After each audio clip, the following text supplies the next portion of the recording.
Salam Bapak Ibu Saudara sekalian, kita berjumpa kembali dalam Renungan Harian GP Kris Pangkal Pinang. Bersama saya Guru Injil Eber.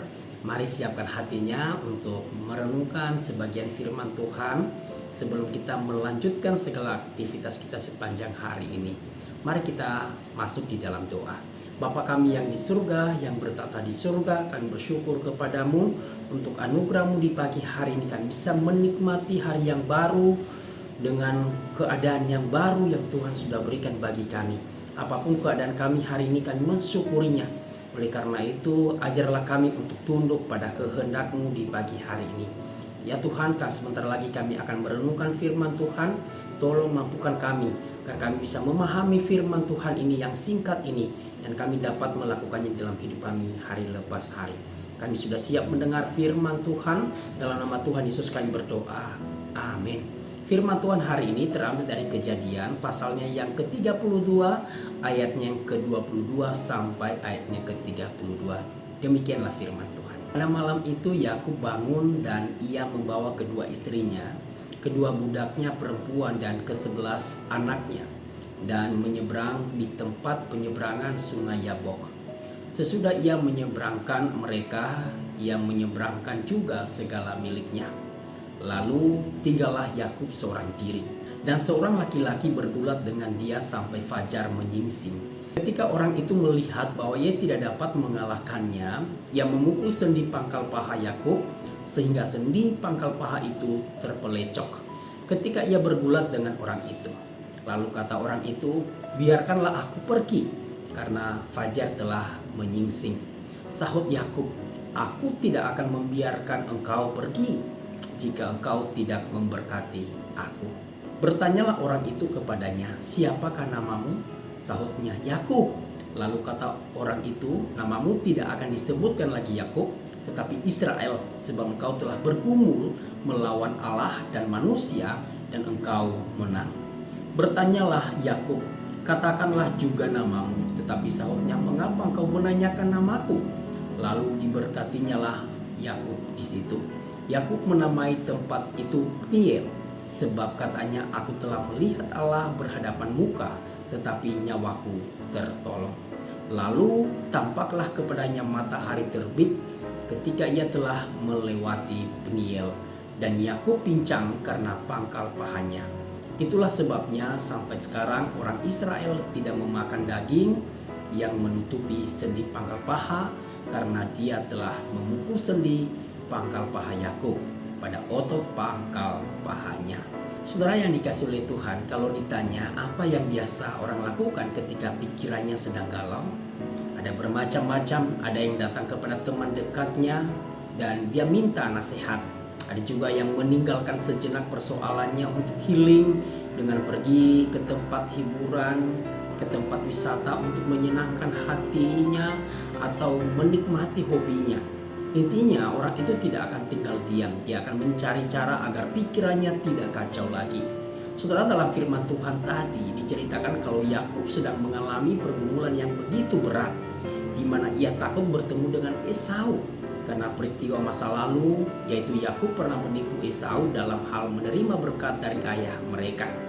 Sejak peristiwa itu, Yakub sangat takut bertemu dengan saudaranya itu. Kejadian pasal 32 ayat 7 berkata, "Lalu sangat takutlah Yakub dan merasa sesak hati, maka dibaginyalah orang-orangnya yang bersama-sama dengan dia, kambing dombanya, lembu sapi dan untanya menjadi dua pasukan." Jadi jelas bahwa Yakub sangat takut terhadap Esau.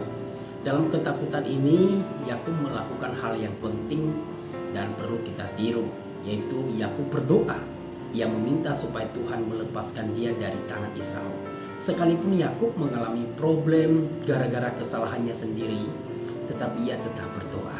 Seringkali kalau kita mengalami problem gara-gara kebodohan atau kesalahan kita sendiri, atau kecerobohan kita sendiri, kita beranggapan bahwa tidak ada gunanya kita memohon pertolongan Allah. Kita malah tidak berdoa karena kita merasa bahwa kita memang layak mendapatkan problem itu, masalah itu sebagai ganjaran atas kesalahan kita. Tetapi itu tidak benar. Ingat bahwa karena Kristus sudah mati bagi kita untuk menebus dosa-dosa kita, Kita hanya perlu datang kepada Dia, mengakui kesalahan kita itu, dan memohon pertolongannya atas kehidupan kita. Kemudian Yakub berusaha. Ia tidak hanya berdoa saja tanpa melakukan apa-apa. Yakub berusaha bagaimana caranya bisa berdamai dengan Esau. Dari ayat 1 sampai 21 menjelaskan bahwa usaha-usaha yang dilakukan oleh Yakub untuk bertemu dengan saudaranya itu yaitu Esau agar berlangsung secara damai. Jadi dalam hidup kita juga seperti itu. Dalam setiap pergumulan hidup kita ini tetap ada usaha untuk mencari solusi. Karena sekalipun ada doa dan iman, kita harus tetap melakukan apa yang bisa kita lakukan. Kemudian dalam tekanan yang berat ini juga Yakub mengambil waktu untuk menyendiri, untuk menenangkan pikirannya, hatinya. Di ayat 23 sampai 24 mengatakan setelah seluruh keluarganya menyeberangi sungai Yabok, Yakub menyeberangi lagi untuk menyendiri. Mungkin saja Yakub sedang membutuhkan waktu untuk sendirian dan ingin menenangkan hati, menenangkan dirinya. Bisa jadi Yakub sedang berefleksi diri tentang masa lalunya dan mungkin menyesali kejadian itu. Kemudian ia datang dan berdoa kepada Tuhan, mengakui segala kesalahannya. Tapi kita menyaksikan tiba-tiba seorang laki-laki datang dan bergulat dengan dia sampai fajar menyingsing. Dan dikatakan bahwa laki-laki itu adalah Allah sendiri. Dalam pergulatan itu pun Yakub menang melawan laki-laki itu. Ayat 28 mengatakan, lalu kata orang itu, namamu tidak akan disebutkan lagi Yakub, tetapi Israel, sebab engkau telah bergumul melawan Allah dan manusia dan engkau menang. Pergulatan itu membawa berkat bagi Yakub. Yakub sadar bahwa di tengah-tengah pergumulan yang begitu berat, ada Tuhan yang selalu bersama-sama dengan dia. Yakub juga berkata kepada orang itu di ayat 26b, aku tidak akan membiarkan engkau pergi jika engkau tidak memberkati aku. Tidak bisa diartikan bahwa Yakub memaksa Allah.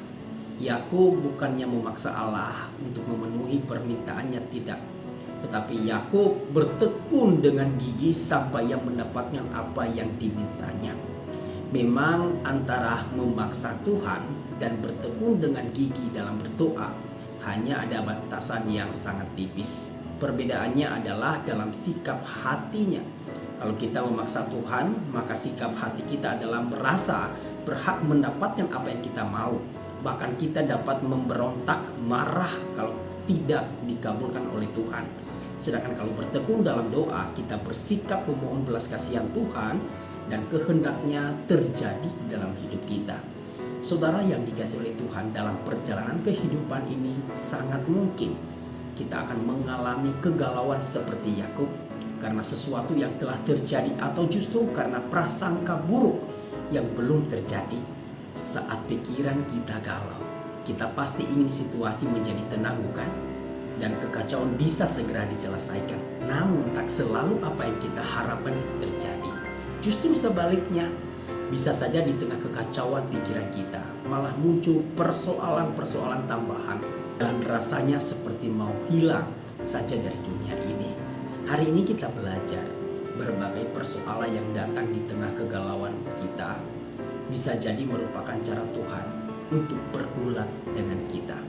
Tuhan mengajak kita bergulat supaya kita bisa melihat wajahnya, merasakan hadiratnya, merasakan bahwa dia ada dan berdampingan dengan kita dan memberkati hidup kita.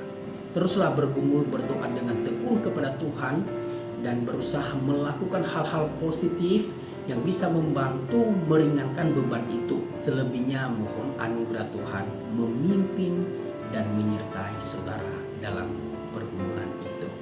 Kiranya firman Tuhan ini menolong dan memberkati kita semua. Amin. Tuhan Yesus memberkati.